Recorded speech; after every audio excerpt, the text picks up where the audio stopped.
everybody. I'm Tommy, and you are on The Love Boat. Roberta, good to see you. Jane Aldrich, what's happening? Sandy Wendy, you know what? I'm doing this a second time. I had a chance to rehearse because I thought I hit the live button, and I didn't. So I was talking to everybody, and I said, I've turned up the volume. Can you give me a 5x5? V-Bombs, New York, good to see you. Joey Girl, Sandy Wendy, the Bee Lady, I'm glad you're here. Kristen Melinda, there you are. Roberta, Chickacherry Cola is here. I've done all this once before. I feel silly. Lisa Ayers, how are you? Taylor Miller, good to see you. Yeah, boy, do I feel silly. I really do. You would think that over time, I would learn how to do this YouTube thing, but not so much. This, folks, is going to be an unusual show. So stick around. If you're just getting here, this one's going to be worth listening to. Funny things have been happening on The Love Boat. One of the things is I've offended a lot of people who lean to the right. Kellyanne, good to see you. And you know what? I don't care. Sorry, but I really don't. But tonight I'm going to offend everybody, and then we'll see what happens. The truth of the matter is that every once in a while, the right thing is more important than politics. Of course, I'm being a wise guy. It should always be more important than politics, right? But lately, with the Jeffrey Epstein explosion that's going on, Rocket Queen, good to see you. Barbara Aldrich, do you need a tinfoil hat, Cindy G? No, but it never hurts. You know what I mean? We won't be doing too much tinfoil stuff tonight, but it never hurts to don the tinfoil hat. As a rule of thumb, yeah, never a bad idea. Lumen, good to see you. Kellyanne, glad you were here. So I've been getting back to doing content that's more similar. Hey, Dennis the Menace, good to see you. Montreal, Canada. Tony Suter, I'm glad you're here. You know, Johnny probably said this in the last feed, but boy, did we spend a lot of time in Montreal, Canada. Renee B, Blitz Blitz. It's your channel and you can express yourself, and I'm going to, I promise. One of the things that, you know, I've been getting back to doing content, especially my morning show. I get back to doing content very similar to how I started. And the other thing is that I'm taking a pay cut, and it really makes life feel better. I don't feel like I got to take a shower when I'm done doing the shows. Nora Blaine, glad you're here. I'm saying words that YouTube hates, and it gets a bunch of stuff demonetized. But you know something? You don't feel filthy when you're done. And you may not believe this. Archie's mom, good to see you. But truthfully and honestly, if you say grape when you're talking about the most horrific thing that can happen to a man or a woman, you walk away feeling like there's just something wrong with that. There really is. And I use all of these expressions to soften words that should never be softened. And I'm just going to keep doing this until YouTube comes around and stops demonetizing me, because I feel a whole lot better as a human being. I also feel better doing content that is closer to my heart. The morning show is fantastic. I'm glad I'm doing it. We got a lot of really cool stuff that goes on there. If you've never checked it out, it's worth looking at. Susie, good to see you. So the Epstein debacle, Barbara Wade, good to see you. The Epstein debacle has grown roots in ways that is hard to imagine. We've got Joe Rogan apologizing for putting Trump on for 3 hours and helping him get elected. There are so many people that are now sort of stepping up to the plate and saying, this just isn't right. Logic gets thrown out the window. We talk about critical thinking here a lot. If there are 1,000 victims, then somebody victimized them. Huh? Right? We're talking about rocket science here, right? If there are 1,000 victims, you would think there are probably got to be hundreds of people that victimized them. They want us to believe that Jeffrey Epstein was the only one that did this. And they want us to believe it was a conspiracy theory by the last administration. Well, that's just BS. And I lean toward the right. I think most people have an idea that I lean that direction, at least from a fiscal standpoint. Maybe not in terms of, you know, I'm way too liberal in a lot of my stances to be a right-wing person. But I don't fit into a mold. And I think a lot of North America doesn't fit into a mold. Unfortunately, you're going to get shoved into one whether you like it or not. And that's kind of how it goes down. But the last administration was blocking people seeing this list, right? Think about this for a second. Dick Durbin was the lead guy on this, and he did everything within his power to stop this list from coming out. If Trump was on that list, do you think there's a chance that would have happened? Little critical thinking. If Trump was on that list, the last administration would have been all over releasing the list. Dick Durbin wouldn't have done anything to try to block it. That's just logic, right? Now, I'm not saying he's a good dude, because right now I don't think he is. However, today, Comey was fired, Roberta. We're going to talk about that. That's a big deal. Comey's daughter was fired by the president. Now, this is something that happens all the time when the dirt, starts flying, and when your numbers start to tank, people are going to get fired because it makes it look like you're doing something, right? Action taken, faith restored, that kind of thing, right? You don't not fire people. In the past, that's usually said, well, they're pissed about something, and they're going to get rid of Comey's daughter. Comey's daughter looks like she threw a lot of cases, honestly, a lot of them that had to do with really foul stuff, and she's gone. That's probably a good thing. He also today signed something called, are you ready to get demonetized? The Fentanyl Act. There we go. It's a wrap. But now I can relax. Did you hear today that Alan D., the lawyer who was Jeffrey Epstein's lawyer, said there's nothing to see? Nothing. Yeah, you know what? What's funny is there's plenty to see here. You got to be an idiot to think that there's 1,000 victims, but nobody victimized them. We're not that dumb as a society. And you know what? I think it's a beautiful thing that both sides of the aisle are saying we're not that dumb. I don't mean the politicians, right? The politicians do think we're stupid, which is why they're telling everybody that yesterday the Republicans had a chance to bring to the floor a vote on, bringing the Epstein files out and doing all that. That's not what they were voting on. What they were voting on was a cryptocurrency bill. And that cryptocurrency bill was trying to protect banks because people are using cryptocurrencies to avoid banking because banks don't pay any interest. So now there are cryptocurrency companies that if you put your money into a crypto style bank, which is a virtual bank, they're actually paying interest rates, and in some cases as high as 6 and 7%. Well, what American isn't going to want 6 or 7% if they're getting 1%, right, or less percent on their money? And this happened with money market funds back in the 70s. This was a huge deal. There was a war that was going on where you got a checking account and they were going to give you massive interest, and the next bank would raise their interest a little bit more, and the next bank would raise their interest a little bit more, trying to get people to bring money into the banks. In the process of doing this, they forced banks to take very risky, to loan money on things that they might not normally loan money on because you needed a higher return. And the more risky the investment, the higher the return, right? That's just logic. Well, the bill that they're talking about that was bringing Epstein to a vote was an earmark on the bottom of a bill that had nothing to do with any of that. So if you don't want to vote for the crypto bill, right, well, then you're screwed, because now you're voting against whatever the earmarks are. And this is a game they've been playing forever so that they can say this person didn't want to vote for that, right? Don't fall for it. Angie Barnes, how are you? If you hear that a bunch of people just voted to not give money to kids who are disabled, see what the bill really is. Because there's no politician that's going to vote against that. It's a career ender. So see if it's an earmark, right? It takes about 40 seconds to do the research. But the big channels, right?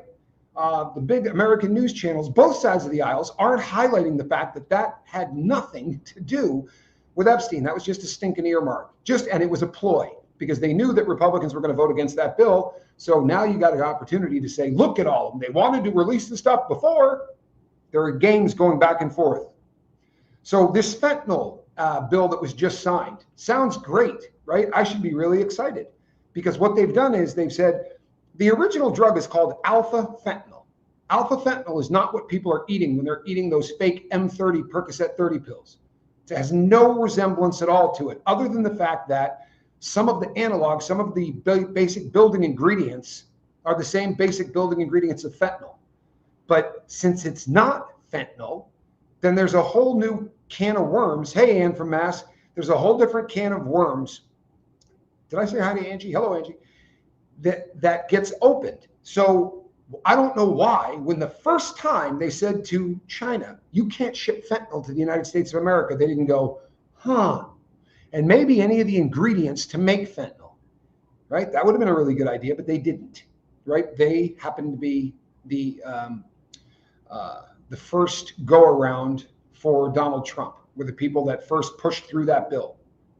Alan Dershowitz was on the show Cats at Night at 7:10 WABC Radio at 5 p.m. tonight. It sounded like BS. Someone got to him, I suppose. Yeah, because it's not the story he was telling us a week ago. The story he was telling us a week ago was he knew who was on the lists. He knew why they were on there and they were being protected. And now all of a sudden that changes. right? Pooh Bear, how are you? There are a lot of people who are changing their tunes. Be very cautious. I mean, sometimes you change your mind on things. But if they don't explain to you why they're changing their mind on things, if they just go on Monday from one thing and then Tuesday they do something else, it makes you wonder if they were threatened. It makes you wonder if they were coerced or what the deal is. And a bit of a bummer, right? It really is. So this fentanyl bill that got signed today makes the possession of any kind of a fentanyl analog drug punishable by a mandatory minimum of 10 years in prison. Doesn't that sound fantastic? Huh? The Dersh is guilty. Well, maybe. I don't know. But it certainly looks fishy, doesn't it? Now, this bill sounds fantastic, but it's one of the knee-jerk reactions that we like to do as the United States of America, because here's the problem. The problem is that drug addicts are going to pick up enough of this drug to catch a 10-year mandatory minimum for being a drug addict. The people that are selling this stuff aren't going to get caught. They're going to get caught so infrequently that, like so often happens, it's not a war on drugs, it's a war on drug addicts. And I promise you, having spent a lot of time being a drug addict and now spending a lot of time working one-on-one with drug addicts, they don't need any other kind of help in the war on themselves. Simply, they don't. All it's going to do is pack federal prisons with people who are doing mandatory minimums. And I'll tell you something, mandatory minimums shouldn't be a thing. I'm sorry. I can see it for rape cases. I can see it for child porn, child molestation. Any of those things that get demonetized, right? Any of those things. But mandatory minimums on drug cases, every drug case is so different. I knew a guy who was in prison. He lent someone his car, right? He lent someone his car to drive and go pick up dope. When the person came back and he had crossed 2 state lines in the process, he dumped some dope on the guy that lent him his car. And then he went and dumped dope at a party. At the party, someone overdosed. He got a mandatory minimum for being a co-conspirator on this. And maybe a judge should take a look at that and say, here's a junkie that needed dope so bad he lent his car out. He's not a drug dealer. He's not a guy that, was involved at the same level. But mandatory minimums didn't give the judge any leeway whatsoever. There weren't guidelines. These were mandatory minimums. So this kid who was 19 ended up picking up 15 years, which is, I don't know that it's justice, right? I don't know. I'm not even sure if justice exists. I'd like to believe it does, but I'm not 100% sure. Archie's mom, good to see you. This isn't going to be as effective, I think, as people think it's going to be. I'm a little concerned. However, it does look like they're trying to fight this. Since this administration took office, they've done a lot to stop fentanyl from coming across the border. Let me get you a number here, because this one I had to actually look up. So since I took the time to do that, 141,666 people were coming across the border during the last administration monthly. In the month of June, the number was 0. I'm not kidding. I had to look that up in like 10 different places. In the month of June, the number was 0. And I assure you that when people are coming across the border at that rate, a lot more dope is too. They like to say that all of the dope just goes through the ports of entry because that's the only place that they catch it. So obviously, that's where all of the big loads of dope are going through.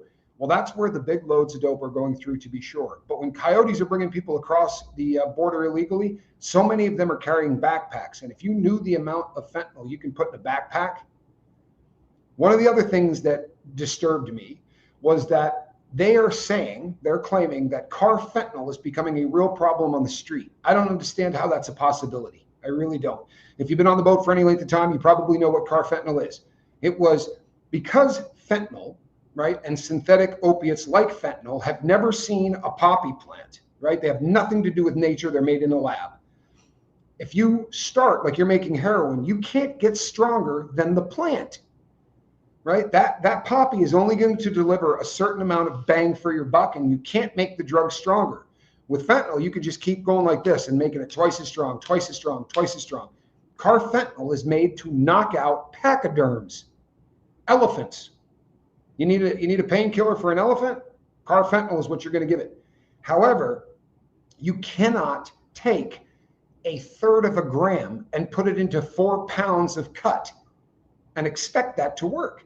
You're going to get hot spots. Some guy's going to get all that dope, and the rest of the people are going to get nothing. Does that make sense? I mean, that's a fairly simple concept, but self-love, one cannot love or care about another human until you learn to love yourself. You know what? That's a hell of a comment. This to me says that the administration isn't particularly hip on what is really going on. And the people that are telling this administration what's going on, I assure you, there aren't junkies in America using carfentanil. It sounds great, right? It really does. It sounds like, wow, that evil stuff out there. And he said that it's 100 times the strength of fentanyl. I assure you that's a much higher number. Now, maybe they have dumbed down carfentanil, right? But that's not what they're saying. If they're dumbing it down that much that a human being could actually ingest it. I was Keith Richards kind of a junkie, and touching that substance would kill me. Having it come in contact with the outside of my skin would kill me. And I had a tolerance you would not believe, right? I've literally never overdosed, which is a very rare thing, by the way, among needle-using heroin addicts or, opiate addicts. But carfentanil isn't a problem on the streets. It's just not. It's not real. So listening to all of the stuff that they're talking about in this bill didn't give me a warm and fuzzy. However, the fact that the largest fentanyl busts in history have taken place since January does give me a warm and fuzzy. And the people that I know on the street who continue to use, I have people that I talk to who are not going to quit yet, right? So we're trying to do harm reduction. We're trying to do things that are going to keep them from overdosing.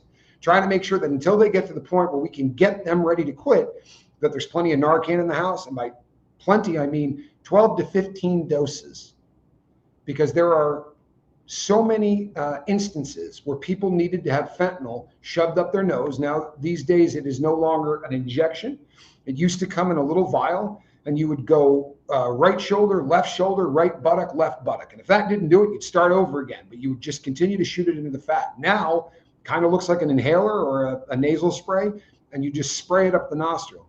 But if it takes 12 to 15 doses of that, right, this is not your dad's dope. The stuff that's on the street today is so much more dangerous. It is not a safe supply. Now, they used the military as soon as he came into office, and they declared cartels terrorist organizations, which allowed us to work with the Mexican government to actually go into Mexico and start raiding some of the manufacturing facilities. And the guys I know on the street are saying it's getting more expensive to buy this stuff. That is a win to me, right? This is simple supply and demand. There are times since I've been doing the lifeboat where there were people in Kensington that were paying $1.50 for one of those pills, having enough fentanyl in it to kill a human being. Now, you couldn't buy one. Right? You have to buy them in a block, but it works out to where you're paying about $1.50 a pill. That's giving it away. It's literally giving it away. When fentanyl was on the street and I was still out there, I wasn't doing it because there was still a heroin supply. So I wasn't going to move to a drug that was dangerous if I knew the one that was on the street. But it was very expensive. Single pills were $10 to $15. And now people are talking about how much the family is going up. Lane Wynn, good to see you. And thanks for your generosity, man. It's unbelievable. Put a lump in my brother's throat. If I was the kind of brother he was, I would have filmed him as soon as he stopped filming, because you literally put tears in my brother's eyes, which is a beautiful thing because yoga hasn't done that yet. Sorry. I'm working on it. Wait till tomorrow. But honestly, this bill, which should give me hope, just makes it look like a lot of the people that I care about who are fighting really hard to get off of this crap are going to end up getting caught picking up enough of these pills, which would be personal supply.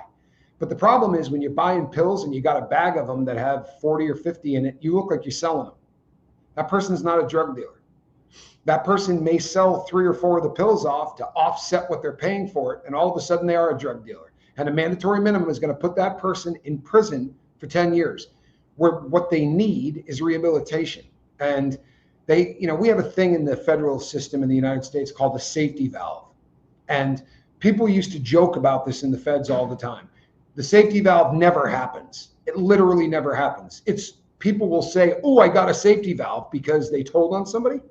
And when you read their judgment and commitment, it's called a JOC, and it says they got caught with X amount of dope, but they got a 5-year sentence. You go, wait a second, this person ratted on somebody. It's called checking paperwork, right? And they'll go, oh, no, I got a safety valve. The safety valve is put into place so that drug addicts don't have to go to prison, so that drug addicts have the ability to actually go out and get help. But you got one shot at it, right? And normally they won't give it to you anyway. But if they do, which is as rare as a unicorn, you got one shot. Now, we know statistically speaking that nobody gets it right on the first try. And by nobody, I mean it is a rarity. There are people who are able to quit on the first time around. More often than not, I believe they were people that were dependent but not addicted, right? Maybe they don't even have the gene for addiction. You can still get dependent on something and not be addicted to it. That may not make sense to people, but I promise you it's a fact. But we're going to be putting a lot of people in prison that need rehab. It's not going to make America great again. It's not. But the last administration, you literally will have no problem whatsoever finding our previous president and his press secretary saying, you can't just throw a switch and stop what's happening at the southern border. Apparently you can. And the sad thing behind that is that means that politics allowed 300 people a day to die from drug overdoses because this poison is so available on the street that if you accidentally drop a $20 bill in certain parts of the country, there's somebody throwing these pills at you. They're everywhere, they're dirt cheap, and they're killing people left and right. And when they sign this bill today, you know how the bill signing thing goes? You know, a bunch of people show up, they use a different pen each time they sign it, and they give the pens away, and there's this big ceremony. And they had parents of kids who overdosed come up and make speeches, and it's heart-wrenching, right? It's one of the hardest things to watch in the world. It's where we're at, and it sucks, you know, but I feel like it's more smoke and mirrors than it is anything else. But we sure as hell threw a switch and stopped what was coming across, right? Or really put a dent in it. You know, when they say that 0 people came across, obviously there are people that didn't get caught. And if they didn't get caught and they didn't get seen on a camera, then because there's something called getaways. Getaways are people that got spotted, but they couldn't get to them before they were able to blend in, right? Get enough into America where we cannot find them. You follow me? And Alice in Wonderland, yes, always a good reference. You know what's funny is that I did a thumbnail on this that said Curiouser and Curiouser. And then I ended up pulling it because of some of the other stuff that came on. Comey getting fired. But this is absolutely one of those occasions where giving the other party a win is such a disgusting concept that they'd rather allow 300 people a day to overdose and die because God forbid they give the other side a win. Well, you know what? I think that's where we're at with Epstein at this point.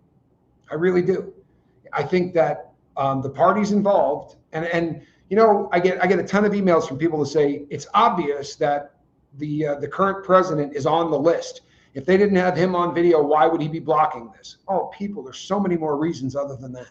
Honestly. And if he was on the list and they had video of him, trust and believe Dick Durbin would not have spent all of that time blocking them from seeing the list.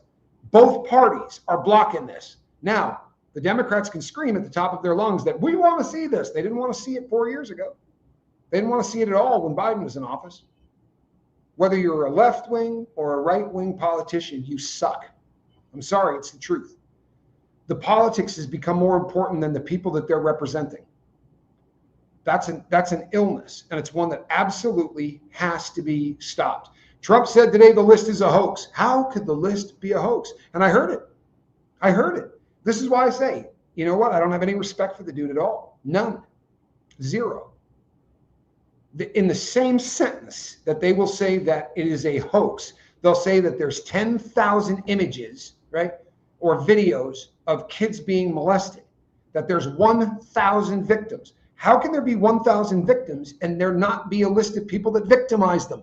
Okay, maybe it's not in the list, but they took a truckload of stuff out of his house in New York. We don't know what happened in the New Mexico place. We never heard about it. And we don't know what they took out of Little James, but they made a point of saying there was a truckload, right? And they said that literally, not figuratively speaking. They filled a truck full of crap out of his house in New York. And if you missed some of my other shows, I am a wholeheartedly 100% all in on the fact that this was a Mossad operation. I'm 100% all in on that. There is no way on God's green earth. Hey, Glammy, you can't convince me it's not. You'll never be able to convince me that it is not. I'm sorry. And the question then becomes, is it going to be so damaging to us as a country, right? that they can't release it. And if that's the case, I'm sorry, then there needs to be, the R word. Now, I don't mean that you should take up arms against your country, but there can be revolutions at ballot boxes. I've been screaming for a really long time that do not, and I mean do not, for a second, vote for somebody that's already been in office before. No incumbents.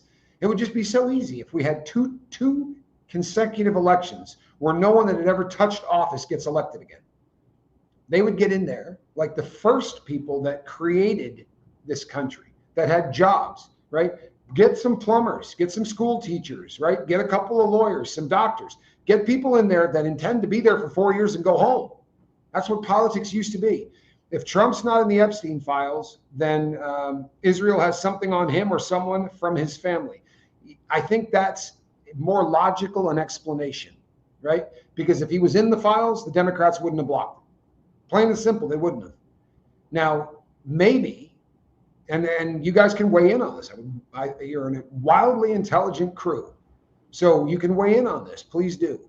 But I believe that there might just be a chance that there are so many governments involved in this crap that they just can't bring to the people and go, you know what? The CIA knew it was happening. They were cool with it. MI6 knew that this was happening and they were cool with it. And Israel was running it.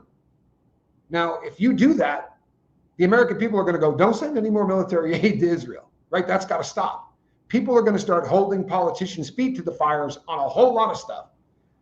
And unfortunately, whatever's going on in politics, we're not privy to 95% of it. Whatever trickles out to the news, that's what they're going to allow us to see. But that's not what's going on, right? What's going on is far nastier than that. Kellyanne says worldwide ring. I think so. And when you start to do some research, so Ghislaine Maxwell's dad started out working for MI6. This isn't even debatable. So obviously, there's some crossover. There's a little bit of incest going on between the intelligence communities. MI6 and the Mossad were in bed together, or Maxwell would not have become as powerful as he became. When he started those media corporations that ended up being massive, he didn't have the money to start those. A guy from the Bank of England funded it all, right? Rich people from England got this guy up and off the ground so that later on he could hand those all over to Jeffrey Epstein. But it doesn't pass the smell test. And here's what they're using as their excuse, right? So Epstein was in jail for a little over a month, about 36 days. And this 36-day run that he was in there, during that time apparently is when, according to all of them, he decided he was going to kill himself. And the reason that they know it was a suicide, and this is what they're pumping out now, is because he signed all of his properties and all of his possessions over to his brother. I got news for you. This is not uncommon. If a guy thinks he's got a shot of going to prison for the rest of his life, right? You don't have to be wanting to kill yourself to say, I'm going to take all of my assets and get them out of my hands. They also probably thought, I'm going to get sued, right? And the lawsuits are taking place right now. There is class action suits as we speak, been going on for 10 years. Victims, right? Some of the 1,000 suing the accountant for Jeffrey Epstein. That's real. That's real. It's been going on for 10 years. And the lawyer that is representing these women have said, if you had any idea, literally, if you had any idea all of the stuff that has happened, the lawyers know what's going on. What's crazy is Alan Dershowitz knew what was going on, 4 days ago, 5 days ago? Now, not so much, right? Ben Shapiro. I'm not a Ben Shapiro guy, folks. I'm just going to, if I follow somebody and I listen to somebody, I feel more of an authority. But when I heard that Ben Shapiro's take was, hey, man, there's nothing to see here, and you just need to learn to trust your government. Good Lord, you got to learn to trust your government. That's really probably not the time for that statement. So I started to look back, and I'll tell you something. It would be sense to me that they got something on this cat, right? Or he works for them or whatever, because it's non sequitur. It makes so little sense that it leaves you scratching your head or saying this is a scam. And I think that the American people, the good news coming out of all of this is that bipartisanism is alive and well. And I don't mean in Washington, but among the people who vote, Democrats and Republicans agree on something, right? They don't go to Thanksgiving dinner because of who you voted for. But right now, everybody kind of agrees that what's happening is horse feces. But I promise you, if what was in the files was super evident and out in the open about Trump or his family, and I'm not saying they don't have something on him. I'm saying whatever they have on him isn't in the files, because they wouldn't have blocked it and he wouldn't have run on it. If you know that once you get into office, this is what you're going to do, then you don't run on this. You don't campaign on it. And you know what else you don't do? You don't send all of your people out waving a big, thick binder saying, phase 1. You don't allow your attorney general to go on talk shows and say, it's on my desk. The list is on my desk. We just need to go through it. And the behavior panel, I'll say it again, go watch the behavior panel as they tear down Pam Bondi at the White House meeting where she and Trump, when Trump came out and said, are we still talking about this guy? Yeah. Now, in his defense, right, and I'm just doing this because I'm trying to be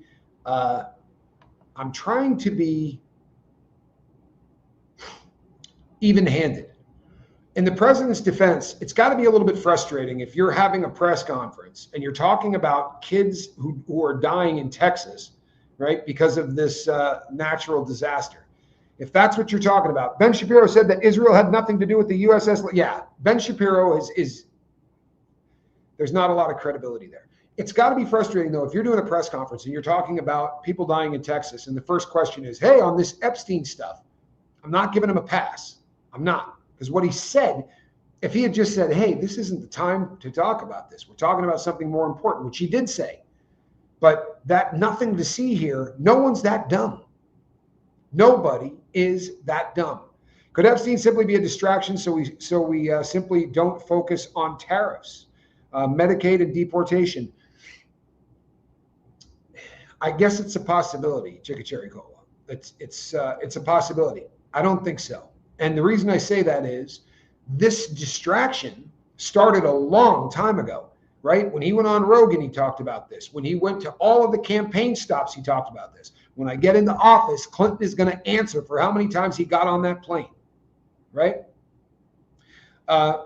Sharon says, Bibi Netanyahu is evil. Well, I'm getting to the point where I think they all are, because one of the former prime ministers met 30 times, Ehud, whatever his name is, Barack, 30 visits with Epstein after his child molestation conviction. And when pressed on it, he said, I wasn't aware of the conviction. What? Honestly, if you were a politician, would you not research who you were going to see? My God, you'd spend more time researching who was cat or dog sitting your animals. And this is a guy with the Mossad at his disposal. You don't think he would have said, hey, can we look up this Epstein guy, make sure there's nothing wrong before I hang out with him 30 times? What the hell were they talking about? They were talking about the operation. They were talking about who he had dirt on. There's nothing else makes sense. Nothing else makes sense. However, what is wild to me is that the American citizens, right, the netizens in America are coming together. And I've not seen that happen. I don't remember the last time that happened, right? We can't agree on what day of the week it is when it comes to politics. But I'm researching, right? This is now a subject that needs to be talked about. So I'm researching the snot out of this, and I got to get off YouTube to do it, because just simply looking this up from the angle of, hey, what's going on with the Epstein kind of hoax? I'm getting people who have put out 6,000 videos, and in every single one of them, Trump was either a child molester or a murderer or a rapist. If everything a person says about somebody is negative, then I have a very difficult time not writing that off. I'm sorry, even if the info is good.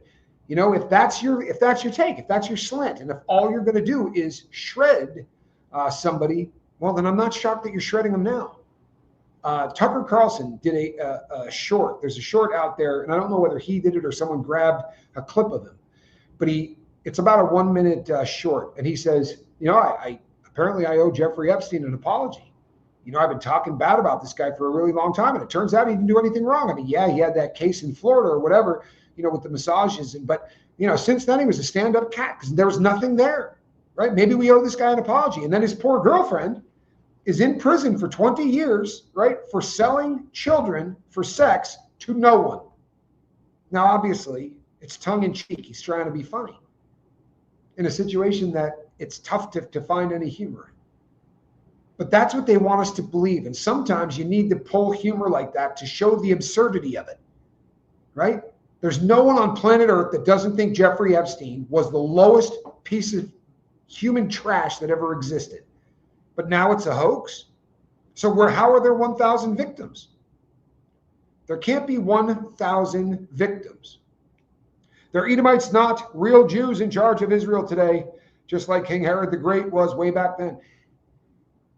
In every country, unfortunately, right? I shouldn't say in every country. In the really big, powerful countries on planet Earth today, the people running the countries are an awful representation of the people in that country. I love America. I love the United States of America. This is heartbreaking to me. You know, I get so many emails from people that say, boy, you know what? You were really smart to move. You know, I'm hating America now too. I don't hate America. Good Lord, man. I absolutely love the United States of America. If I didn't, I wouldn't give a crap about any of this. This is painful because we're not that country, right? We are not a country that would be cool with 1,000 kids being molested for any reason. But to know that it was done as an operation, as a way to get dirt on people so that you could leverage them to push specific political agendas is literally the most reprehensible thing that has happened in my lifetime. And I'm not a young dude. But I can't think of anything in the 55 years that I've been on this planet. And the book, again, don't know much about history, but you read that book and you find out that we knew they were going to bomb Pearl Harbor, but we needed to get into World War II, right? We had to be in there. So they just let all those boys die, right? For the greater good. Go F yourself with the greater good, right? That doesn't work. It works for the Mossad by any means necessary. That's their motto. That motto sucks. The means don't justify the ends. Not if there's 1,000 victims who, by the way, were victimized by no one. Right? A woman sitting in prison for pimping girls to no one. Now, we know she pimped them to people. No one's that stupid. And the fact that they expect you to believe that they're that stupid. And then the statement today, right, where Trump comes out and says, you know what, screw my supporters. I don't know how old you are, but have you ever heard an elected official come out and say, screw the people that supported me? Right? Forget the MAGA people. The MAGA people, I'm sorry, are more cult-like than they are anything else. I was never a MAGA cat. That's not, honestly, I would love the concept of making America great again, right? But the people that sort of align themselves with that tended to be over the top. The fact that this guy could sell out 40 and 60,000 seat arenas. I promise you, politicians can't put 4,000 people in seats, right? They bring everything forward. They make the crowds look a whole lot bigger by shrinking the rooms down, making sure that the one section that they film is the section where everyone is sitting. That's been going on since they started filming politics. And I believe the first time that they did any of that was the debate between JFK and Richard Nixon. Since then, there's nobody that could command that kind of loyalty. And the reason he could is because he wasn't a politician, right? He wasn't a politician. He is now. Trust and believe he is now. And now he's a politician that has fallen into line with the ends justify the means. We're going to do something so great that if we gotta brush this thing under the rug and say it's a conspiracy theory of the left, well, then so be it. And you guys know my theory. I've been kind of open-mouthed about it. My theory is not that Israel has stuff that they can blackmail him with. My theory is that getting that in your hands, if you're a politician, brings a kind of power that nobody can explain. You got a list of all of the people who hate you and want to vote against everything that you have ever done.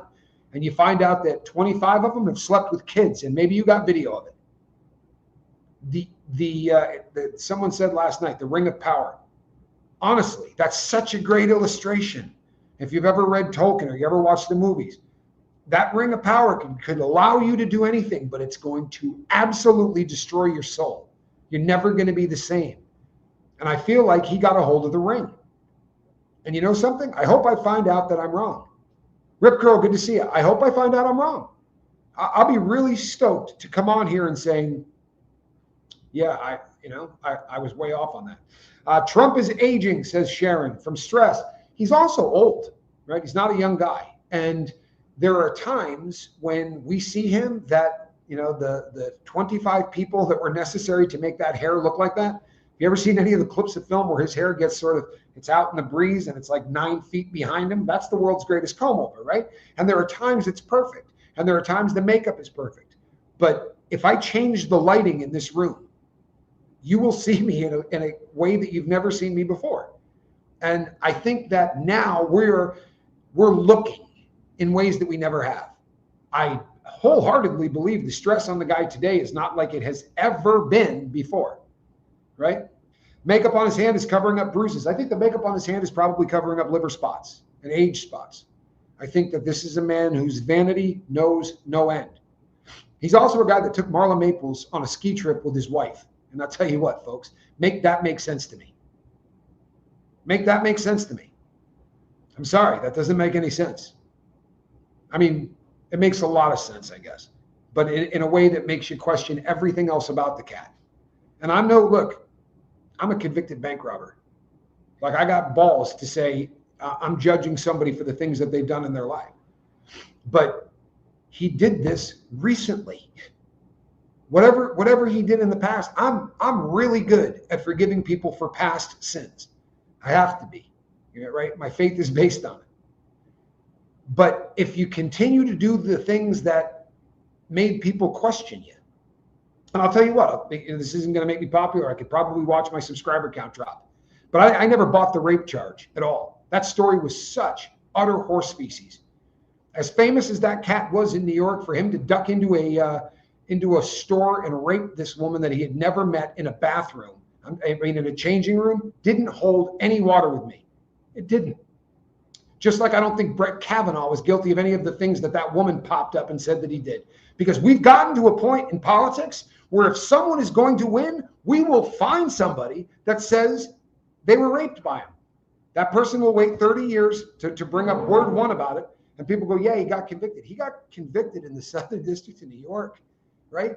I promise you, it didn't matter what they took him to court for in there. And I'm not, if it sounds like I'm defending this cat, I'm not. The Marla Maples thing blew my mind. But what's happening right now has him in my head on an even keel with Hitler. I'm sorry, that's where my head is. You campaigned on this. And then you got the info in your hands, and now there's nothing. There's no way in hell, folks. You can't have 1,000 victims and not have somebody victimize them. Are we dumb? I don't think we're dumb. I really don't. I think America is a pretty sharp nation. I think he said everything he thought would get him support from the people. You know what, Archie's mom? I get that, but you don't need it. This literally was not something he needed, because in the realm of conspiracy theories, he could have talked about JFK, he could have talked about Martin Luther King, and he could have talked about aliens and the tinfoil wearing hat people, and I'm one of them. That would have been enough. There was no reason the Epstein didn't need to be front and center. It didn't. The reason, in my opinion, the reason that he said that is because he believed wholeheartedly that he was going to be able to take out the Democratic Party with this. This was going to be a way to make Clinton, right, the head of all of this. And I think he probably thought, I believe this, because I did. I thought if the Mossad thing was, I've always said I thought the Mossad was involved. But the Clintons, I think, could get in there and kill somebody. I'm sorry, I believe that. So, and I know a guy that wrote a book on it. I read the book. And he made a hell of a lot of good arguments. But I don't think he was saying that to try to get himself elected. I don't think he needed to. I think the candidate that they put up against him was absolutely unbelievable. There's a clip of film of her out there 30 days before the election. Or was it 29 days? 29 days. 29 days. Her teleprompter went down, right? I don't have a script. We come on here and we talk and we do what we do. No script, no nothing. When that one's teleprompter went down, she said 28 days or 29 days about 9 times. She was the worst candidate in history. In history. I don't think he needed to make those promises to get elected. I think he believed everything he was saying. And I think he believed everything he was saying when he had his people come out and wave that first big ass thick books they all had in their hands. Here's phase 1.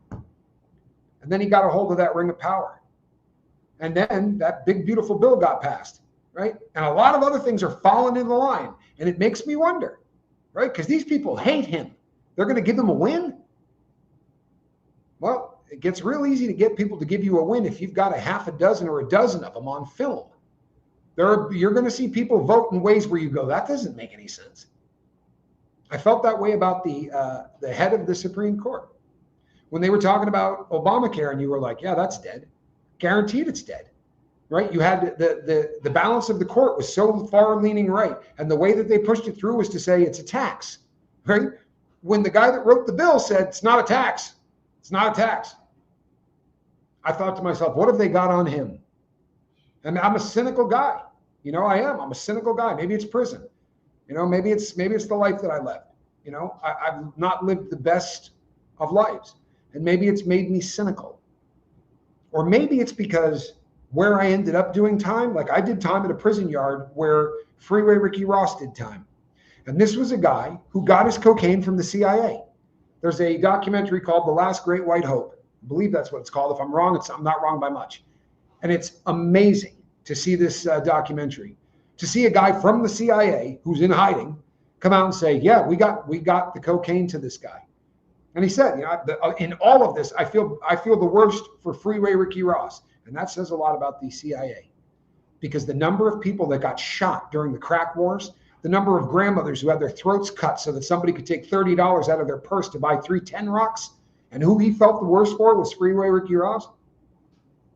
But we absolutely let a guy sell crack cocaine, right? And they thought they could keep it in LA, which is the funniest thing in the world. But they were going to allow him to sell cocaine so that they could fight the Contras, right? Or and fund the Contras versus the Sandinistas down in South America, here in South America, not down there in South America. I'm in South America, but that's real. That happened.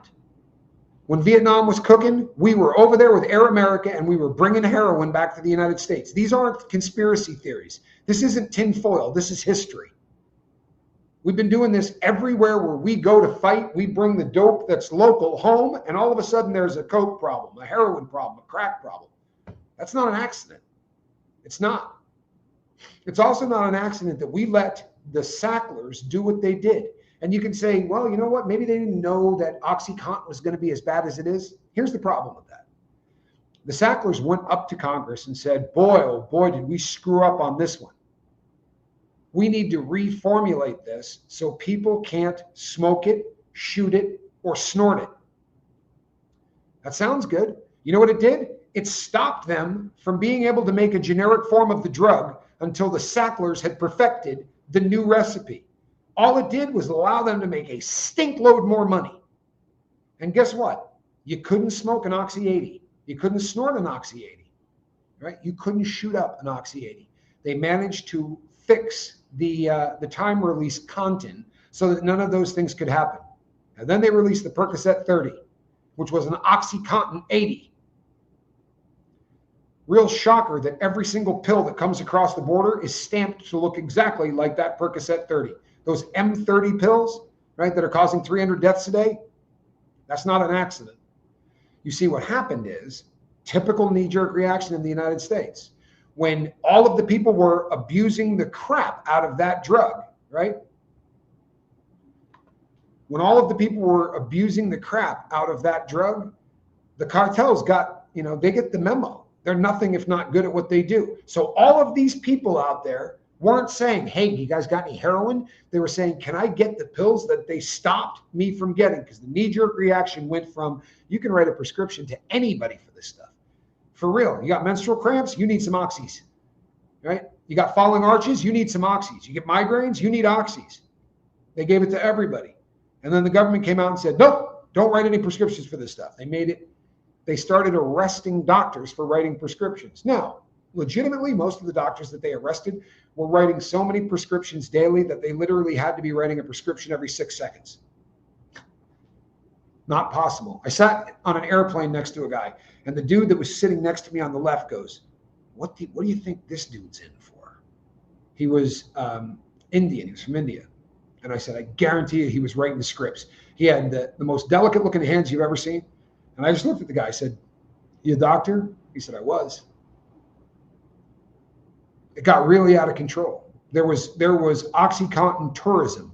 Guys were getting in vans right from Appalachia and driving all the way down the eastern seaboard and hitting all of the pain specialty clinics along the way. You know how they found them? Billboards, huge, massive billboards. It got so out of control. The Sacklers knew it. They were bringing in truckloads of money. Literally, the amount of money they made was incredible. And what did they get for killing 1 million people? Enslaving 1 million people, sending so many people to prison, well, they had to give back almost 40% of what they made. Boy, they showed them, didn't they? I think Trump is balking about the files because he's protecting his financial millionaires that got him elected. The millions were for naught. I understand that argument. I really do. And there are, I believe, a bunch of rich people on that list. I don't know that those rich people were supporting him a whole lot. I don't think Bill Gates was doing a whole lot to get him elected. Bill Gates has spent a crap load of money trying to keep that list from coming out. But I don't think he was doing a whole lot to help the MAGA campaign. And that's probably the face of it. But he's also not a guy that has to get elected again, right? Unless he decides that he's going to try for that. And not sure it would surprise me at this point. I'm not sure anything would surprise me at this point. He said today, if they find credible info, he's going to release it. Well, there's nothing different about that statement. I read you the crap that they wrote on the 6th of July, and they said they found nothing credible in there. We already heard that. There was no credible list. That means there's a list.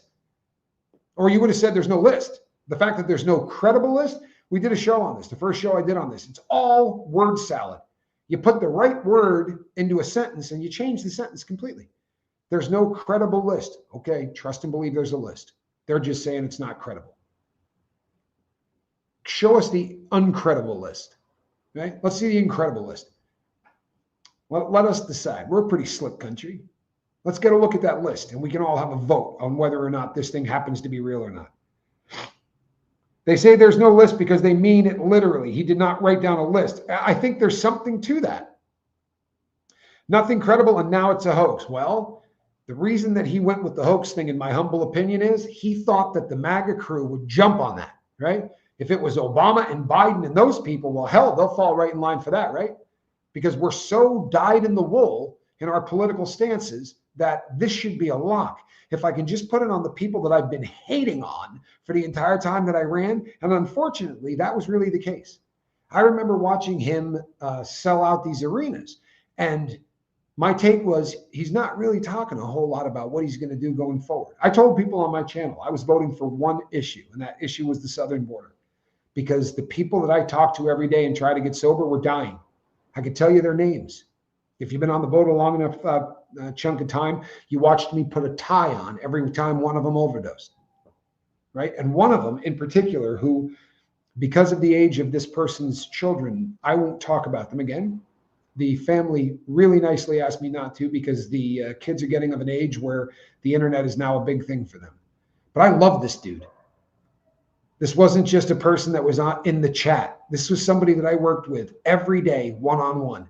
And he went to a methadone clinic, and they were taking him up at a rate so low that he was supplementing it with fentanyl. And I said, hey, we got into such an argument one day. He said some of the foulest things anyone has ever said to me, because I said to him, man, if you love your kid, you got to stop doing this. It's not 300 people a day. It's 300 kids that have parents. It's 300 brothers and sisters, right? It's so easy to go, wow, it's a number. It's a statistic on a government chart. It's not. It's human beings. And you know what's absolutely worse than that? Because, and I feel for junkies, man. I lived most of my adult life as a junkie. I have a spot in my heart for the addict that I can't explain to you. There's literally no way to explain it to you. But we did it in a way to ourselves, right?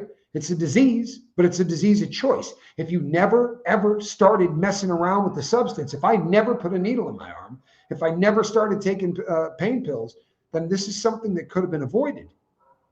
Those 1,000 victims of Epstein, they didn't do anything like that.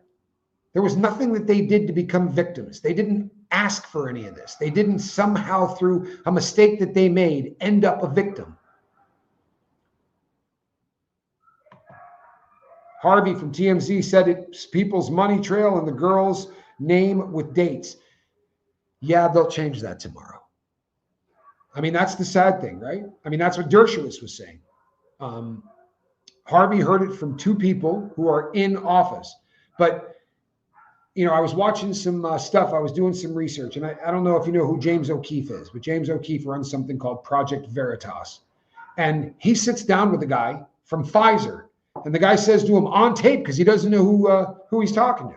But he says to him, yeah, we're tweaking, or we're getting ready to try to tweak the COVID-19 virus. I'm not making this up. You can watch it on film.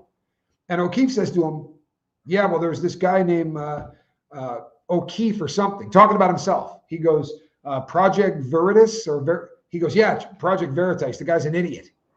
Not realizing he's literally talking to the guy. Our apparatchik, the entire government is so filthy, down to, you know, I pray, and I mean this, I'm not using it as a phrase. I'm literally praying for the country that I grew up in, that somebody is going to do something, because we're losing it. We're losing it. And when you are willing to sacrifice 1,000 kids to get anything, and I don't mean, you know, put them at risk, because every president sends kids to war. This is different. This is 1,000 girls who are without blame in this. They didn't enroll in the military. They didn't choose any of this. If you're willing to sacrifice those people, you're really in line with Pol Pot, with Adolf Hitler, right? With Satan, with Baby Doc Duvalier, with all of the people that didn't give a rat's ass about their people, as long as they got what they were trying to do. And you know something? If you're doing it with the best of intentions, it doesn't make it okay. If what you're saying is, yeah, you know what? It's awful, but we can fix the problems because we've got this ring of power, right? If we turn this over to the people, we lose the leverage that we can have to actually fix this country. That's not good enough. That's not good enough. Honestly, we don't have a country. We don't have a soul. If you can get to the point where there's 1,000 victims and not one person that victimized them, you're right. Only that initial choice. You're absolutely right, Tommy Bird. And when I say it's a disease of choice, I promise you, the choice, once you've made that initial buzz, the choice is over. It is. Only that initial choice to use was only ever one any addict had control of. After that, the drug is in control. 100% right. It's true. I heard an alcoholic say that to me. He said, I had one drink in my life, and that drink had all of the rest of them. Made the decision for every other drink I ever had.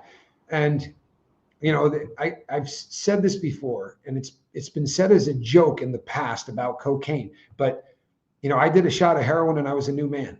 But the trouble is that new man wanted to do a shot of heroin. And that's exactly what happens, right? You make that first decision and you can't make any others. But those kids are without blame.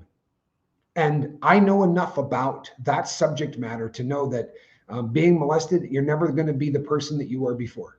Doesn't mean you can't live a life. It doesn't mean that you can't be successful. And it doesn't mean that, you know, life's over. But the life you knew is. And this isn't just some weirdo at a school grabbing a kid. Can you imagine what these victims think about the world? Honestly, they know a kind of evil that none of us, thank God, are ever going to be able to wrap our brain around. They know that there were politicians coming in there to do this, right? If you believe that, there are people apparently that don't. But there sure as heck is a reason that where we have ended up right now is, I'm not going to do this. You heard that I dropped the lawsuit? Well, then you were misled. What I will tell you is this: getting things signed from here to the North America, it can take 21 days sometimes to get something here. And then you sign it, you send it back. It can take 21 days to get it back. I am in a developing country, but I assure you, there's no change to that status. Is addiction hereditary? It is. There is a hereditary component to addiction. That does not mean that it's a lock, right? But the people in the community that deals with rehabilitation have studied this ad nauseum. And if you have addiction in your family tree, the odds of you being an addict are through the roof. There's definitely a hereditary component to this. It's a disease that can be passed down. And if you have one parent or one grandparent, your odds are not as severe as if, like I talk about my daughter. My daughter is a genetic time bomb. There weren't, like I had an addicted grandfather who was addicted to alcohol. But other than that, there wasn't much in my family tree. My mom and my dad were good. But I was a heroin addict. Her mom was a heroin addict.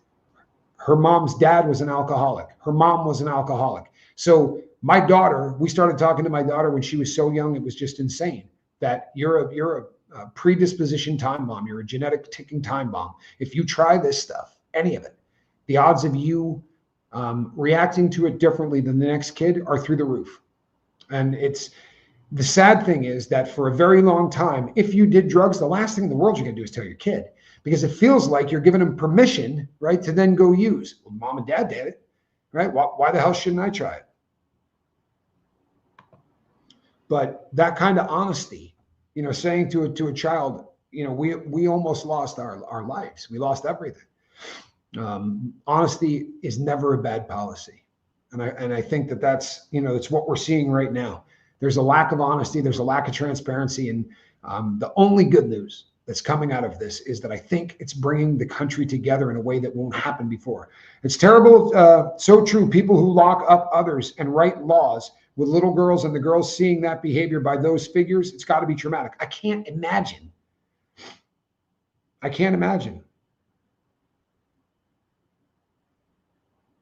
She doesn't think much about me. She sure doesn't. And the amazing thing is I've never met the woman. I really haven't. I've never met the woman. But here's the good news. She's a dump truck. And every single time she makes one of these, it's just making life easier. So I hope she doesn't stop. She's one of those reactive, not too intelligent people. Let her keep doing what she's doing. It's a beautiful thing. What this has done to the kids, there's no way to come back from this. There isn't. The only way that you can heal as a country is to admit what happened. And if the reason that they're not doing this is because we're going to find out that MI6 was in on it and that the Israelis is in on it, and we were in on it, and maybe someone, you know what? Then we need to know that. That's what needs to happen immediately. Immediately. Right? Let's get the egg all over our faces as a country and say, we did this. We had a hand in this. It's disgusting. It happened. And this many administrations covered it up, or whatever the case may be. But if it doesn't happen, wow, Sonny, I'm there now. I would refuse opiates for just about anything. I think if I broke my thigh, right, if I broke a femur, I probably would take them. But I do everything I can to not take the stuff because I know exactly what will happen to me if I do. In fact, I had been sober. I got out of prison from the bank robberies, and I was sober for a really long time. And I had a stroke, and I was given an opiate. And I remember saying to the doctor, "If you give me that, I will crawl out of here with one half of my body working to go get more of it." And I swear to you, this is a true story, but the curtain opened and my probation officer was standing there and he said, "You don't live in pain. Like get on the stuff and we'll figure it out. We'll get you into some treatment. We'll do whatever we got to do." And I thought to myself, permission, right? I can do this stuff. And he's going to allow me to fail piss tests and do all that because the addiction continues to lift weights. The whole time you're not active, your addiction is. It's in there growing. It's in there getting stronger. And I promise you that's the way it was. I didn't come back to a 3 gram a day habit. I had been not using for a long time, but I didn't come back to a 3 gram a day habit. I promise. It was double and a half, time and a half that. It's an insidious disease, addiction. It really is. I remember feeling like crap the 4th day when I forgot to take those meds and not realizing I was going through withdrawal till after getting back home and taking them. Yeah, that's a reality. That's a reality. Medical assisted treatment is going to keep a person dependent. However, it's not going to keep them high. It's not going to keep them stealing. It's not going to keep them selling their body. It gives people an opportunity to start living a life that is somewhat normal, considerably more normal than others. It gives people an opportunity to have a house and have a life. And for a lot of people, they're able to phase off of it. Some people will do it their whole life. People who are really, really torn up with opiate withdrawal disorder are going to have to do something to spray that MU receptor, right? To put some Teflon on it so that it doesn't scream all day long, feed me. Because more than likely, you know, the statistics used to be 99 out of 100 women and 98 out of 100 men who became addicted to the morphine molecule would die in active addiction. That's a really terrible success rate. It really is. So I know there are people who go, hey, trading one drug for another. Yep, good trade too. Hell of a trade. Hell of a trade. I am never going to badmouth medical assisted treatment. I'm never going to badmouth anything that somebody can do to get off the morphine molecule or to get off of alcohol or to get off of crack. You know, the people that are California sober, you're never going to hear me tell somebody they're really not sober because they smoke weed. I'm sorry. If you traded alcohol for weed, it was a good trade. Would you be better off if you were doing nothing? You betcha. In a perfect world, nobody uses a chemical for any reason other than a medical necessity. But it's not necessarily realistic. And harm reduction was not something I believed in. If you go back to the early days of the lifeboat, I was an all or nothing guy. John says, people responsible for it aren't even scared about jail. They just don't want us hearing about their name. Wow. That's it, isn't it? None of these people are worried that they're going to get prosecuted. I don't think that's anybody's fear. They're worried that their name's going to get smut up. They're going to worry that for politics, their career is over. And these people can't imagine going back to a real life. I use Hawaii as an example, not because there's any politician from Hawaii that's dirty, right? That's not why I do it. But it's just such a very unusual, it's such a great example of the unusual life that these people live. Let's say you're a politician from Hawaii and they got to fly you to Washington, D.C. to vote on a bill. Then they fly you home to watch your girls' soccer game. Then they fly you back the next day so that you can vote. And the taxpayers are dropping the dime on all that. And you're given 12 full-time staffers and then a bunch of people who are going to be volunteers. So you got about 20 people that, for all intent and purpose, just slave for you. Do whatever you want. These people don't drive their own cars. Right? They have security details. It's really easy to vote for gun control when you got 9 guys with guns who walk around and guard you. They live in a world that is so unlike the world that we live in that I don't think they got a whole lot of perspective.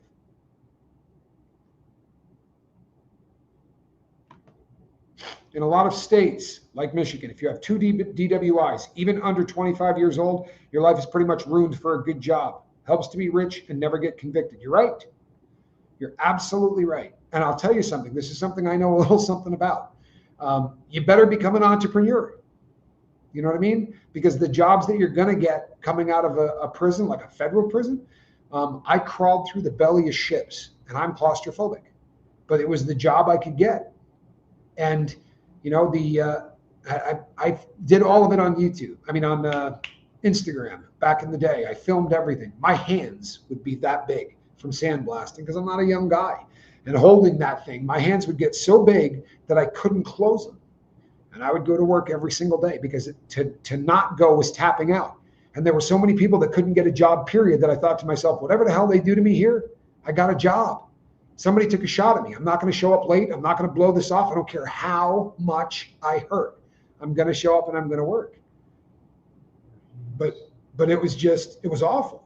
And literally, like I got there and they were like, crawl through this hole. The hole was so small. I'm like, I'm not going to fit through that hole. Like, there's no way. He's like, yeah, no, we got guys way bigger than you that do this. Go find one. You know what I mean? I'm not sure I can do this. I filmed it. Go over to Instagram sometime and watch it. It's disturbing. I promise you, it'll make you very uncomfortable because I'm crawling through ships, through holes that were not big enough for my body and going so far out that I would punch the watch and start heading back 15 minutes before lunch because it would take 15 minutes to crawl back to the hole going up. And you got a line. You're following back. Oh, God. My palms are sweating talking about it. Sorry. Yeah, it's difficult for people. And here's the other thing. Try moving into a building.